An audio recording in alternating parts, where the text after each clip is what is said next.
Photo ಕ್ರೇಜ್ಗೆ Kabini ಹಿನ್ನೀರಿನಲ್ಲಿ ಪ್ರವಾಸಿಗರ ಹುಚ್ಚಾಟ ನೋಡಿ ಯಾವ ಮಟ್ಟಕ್ಕಿದೆ ಅಂತ ಹೇಳಿ ಕಬಿನಿ ಹಿನ್ನೀರಿನಲ್ಲಿ ನೀರಲ್ಲೇ ಮುಳುಗಿಸಿ ಫೋಟೋ ಶೂಟಿಂಗ್ ಮಾಡಲಾಗ್ತಾ ಇದೆ. ಎಚ್ಡಿ ಕೋಟೆಯಲ್ಲಿ ಕ್ರೇಜ್ಗೆ ಜಲಸಮಾಧಿ ಆಯಿತು. ದುಬಾರಿ ವಾಹನ, ರೂಲ್ಸ್ ಬ್ರೇಕ್ ಮಾಡಿ ಹಿನ್ನೀರಿಗೆ ಕಾರ್ ನುಗ್ಗಿಸಿದಂತ ಯುವಕರು, ಇದೆಲ್ಲವೂ ಕೂಡ ರೀಲ್ಸ್ ಹುಚ್ಚಾಟ.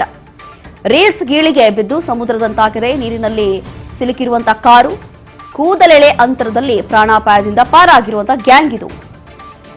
ರೀಲ್ಸ್ ಹುಚ್ಚರ ವಿರುದ್ಧ ತಿರುಗಿ ಬಿದ್ದಿದ್ದಾರೆ ಈಗ ಎಚ್ಡಿ ಕೋಟೆ ಸ್ಥಳೀಯ ಜನತೆ. ಕಬಿನಿ ಜಲಾಶಯದ ನಿಯಮ ಉಲ್ಲಂಘಿಸಿದವರ ವಿರುದ್ಧ ಕೇಸ್ ಕೂಡ ದಾಖಲಾಗುತ್ತೆ. ನಿಯಮ ಯಾರೆಲ್ಲ ಉಲ್ಲಂಘನೆ ಮಾಡಿದ್ದಾರೋ ಅಂತವರ ವಿರುದ್ಧ ಈಗ ಕೇಸನ್ನು ದಾಖಲಿಸಬೇಕು ಅಂತ ಹೇಳಿ ಇಲ್ಲಿನ ಜನ ಈಗ ಆಗ್ರಹ ಮಾಡ್ತಿದ್ದಾರೆ. ಹೀಗೆ ಎಲ್ಲವೂ ಕೂಡ ಫೋಟೋ ಅಥವಾ ರೀಲ್ಸ್ ಮಾಡುವಂತ ಹುಚ್ಚಾಟ, ಇದೇ ಒಂದು ಕಾರಣದಿಂದ ಈ ರೀತಿಯಾಗಿ ಮಾಡಿದ್ದಾರೆ ಅನ್ನೋದು ಕೂಡ ಗೊತ್ತಾಗ್ತಾ ಇದೆ. ಹೀಗೆ ನೀರಿನ ಮಧ್ಯದಲ್ಲಿ ಶೂಟಿಂಗ್ ಮಾಡಲಿಕ್ಕೆ ಅಂತ ಹೇಳಿ ಹೊರಟಿದ್ರಂತೆ. ಆ ಸಂದರ್ಭದಲ್ಲಿ ಮುಳುಗಿ ಹೋಗಿದೆ ಸಂಪೂರ್ಣವಾಗಿ ಕಾರ್. ಈ ದೃಶ್ಯಗಳಲ್ಲಿ ಗಮನಿಸಬಹುದು. ಎಚ್ಡಿ ಕೋಟೆಯಲ್ಲಿ ಕ್ರೇಜ್ಗೆ, ರೀಲ್ಸ್ ಅಥವಾ ಫೋಟೋ ಕ್ರೇಜ್ಗೆ ಜಲಸಮಾಧಿ ಆಗಿದೆ. ದುಬಾರಿ ವಾಹನ ಇದು. ರೂಲ್ಸ್ ಬ್ರೇಕ್ ಮಾಡಿದ್ದಾರೆ. ಹಾಗಾಗಿ ಹಿನ್ನೀರಿಗೆ ಕಾರನ್ನು ನುಗ್ಗಿಸಿದ್ದಾರೆ ಯುವಕರು ರೀಲ್ಸ್ ಅಥವಾ ಫೋಟೋ ಶೂಟ್ ಮಾಡಲಿಕ್ಕೆ. ಅದಾದ ನಂತರ ಈಗ ರೂಲ್ಸ್ ಹೇಗೆ ಬ್ರೇಕ್ ಮಾಡಿದ್ರು ಅಂತೇಳಿ ಇಲ್ಲಿನ ಜನ ಕೂಡ ಕೇಳ್ತಾ ಇದ್ದಾರೆ. ಈಗ ಅಂತವ್ರ ವಿರುದ್ಧ ಎಫ್ಐಆರ್ ದಾಖಲು ಮಾಡಿ ಅಂತೇಳಿ ಆಗ್ರಹ ಮಾಡ್ತಿದ್ದಾರೆ. ಕೂದಲೆಳೆ ಅಂತರದಲ್ಲಿ ಪ್ರಾಣಾಪಾಯದಿಂದ ಪಾರಾಗಿರುವಂತಹ ಗ್ಯಾಂಗ್ ಇದು.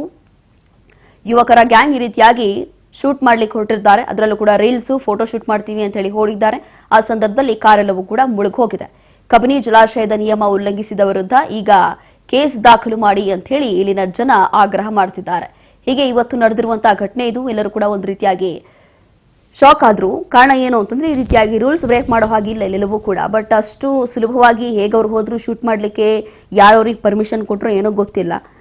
ಒಂದು ಯುವಕರ ಗ್ಯಾಂಗ್ ಈ ರೀತಿಯಾಗಿ ಹೋಗಿದ್ದಾರೆ ಶೂಟ್ ಮಾಡಲಿಕ್ಕೆ. ಆ ಸಂದರ್ಭದಲ್ಲಿ ಕಾರು ಮಧ್ಯದಲ್ಲೇ ಮುಳುಗಿ ಹೋಗಿದೆ. ಸದ್ಯ ಪ್ರಾಣಾಪಾಯದಿಂದ ಎಲ್ಲರೂ ಕೂಡ ಪಾರಾಗಿದ್ದಾರೆ. ಈಗ ಈ ರೂಲ್ಸ್ ಅನ್ನ ಇಷ್ಟು ದಿನ ಎಲ್ಲರೂ ಕೂಡ ಫಾಲೋ ಮಾಡ್ಕೊಂಡು ಬಂದಿದ್ರು. ಈ ರೂಲ್ಸ್ ಅನ್ನ ಹೇಗೆ ಬ್ರೇಕ್ ಮಾಡಿದ್ರು, ಯಾರು ಮಾಡಿದ್ರು ಅಂತ ವಿರುದ್ಧ ಕ್ರಮ ಆಗಬೇಕು ಅಂತ ಹೇಳಿ ಇಲ್ಲಿನ ಜನ ಈಗ ಆಗ್ರಹ ಮಾಡ್ತಿದ್ದಾರೆ.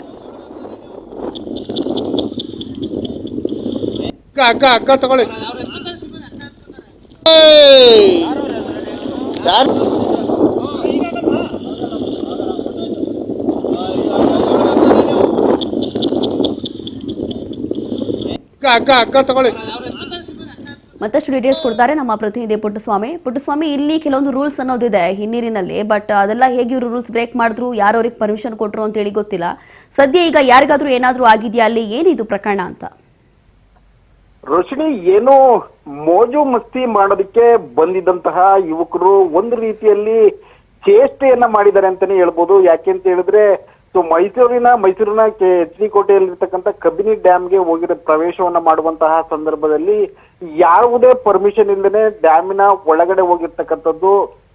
ಅದರ ಜೊತೆಯಲ್ಲಿ ಪಕ್ಕದಲ್ಲಿ, ನೀರಿನ ಪಕ್ಕದಲ್ಲಿ ಕಾರ ನಿಲ್ಲಿಸಿ ಸೆಲ್ಫಿಯನ್ನ ತೆಗೆದುಕೊಳ್ಳಲು ಹೋದಂತ ಸಂದರ್ಭದಲ್ಲಿ ಕೆಲವು ಯುವಕರು ನೀರಿನ ಒಳಗಡೆ ಗಾಡಿಯನ್ನ ನಿಲ್ಲಿಸಿ ಅಲ್ಲಿಂದ ನಾವು ಸೆಲ್ಫಿಯನ್ನ ತೆಗೆದುಕೊಳ್ಳೋಣ, ಫೋಟೋವನ್ನು ತೆಗೆದುಕೊಳ್ಳೋಣ ಅನ್ನುವಂತ ರೀತಿಯಲ್ಲಿ ಕಾರನ್ನ ನೀರಿನ ಒಳಗಡೆ ತೆಗೆದುಕೊಂಡು ಹೋಗಿರ್ತಕ್ಕಂಥದ್ದು. ತೆಗೆದುಕೊಂಡು ಹೋದ ನಂತರ ಆಳ ಇದ್ದ ಕಾರಣಕ್ಕಾಗಿ ಕಾರು ಜಾರಿ ಒಳಗೆ ಹೋಗಿರ್ತಕ್ಕಂಥದ್ದು. ಅಲ್ಲಿದ್ದಂತ ಯುವಕರು ಪ್ರಾಣಾಪಾಯದಿಂದ ಪಾರಾಗಿರ್ತಕ್ಕಂಥದ್ದು.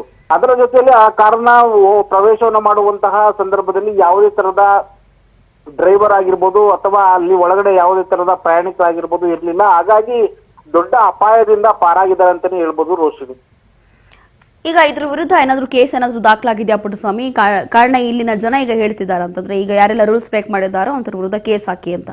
ಖಂಡಿತವಾಗಿ ಕೂಡ ಏನು ಕಬಿನಿ ಜಲಾಶಯದ ನಿರ್ವಹಣಾ ಸಮಿತಿ ಏನ್ ಮಾಡಿದೆ ಅದರ ಮೇಲೆ ನಿರ್ವಹಣಾ ಸಮಿತಿ ಕೇಸನ್ನ ದಾಖಲಿಸಿರತಕ್ಕಂಥದ್ದು. ಎಚ್ಡಿ ಕೋಟೆ ಗ್ರಾಮೀಣ ಠಾಣೆಯಲ್ಲಿ ಕೇಸ್ ಕೂಡ ದಾಖಲಾಗಿರ್ತಕ್ಕಂಥದ್ದು. ಮತ್ತೆ ಅವರನ್ನು ಕೂಡ ವಿಚಾರಣೆಗೆ ಒಳಪಡಿಸಿ ಏನು ಆ ವೆಹಿಕಲ್ ನ ಕೂಡ ದಸ್ತಗಿರಿ ಮಾಡಿ ಕೇಸನ್ನ ದಾಖಲು ಮಾಡಿ ಅವರು 10 ಜನರ ಮೇಲೂ ಕೂಡ ಕೇಸನ್ನ ದಾಖಲು ಮಾಡಿ ಪ್ರಕರಣವನ್ನ ದಾಖಲಾಗಿರ್ತಕ್ಕಂಥದ್ದು ರೋಶಿನಿ.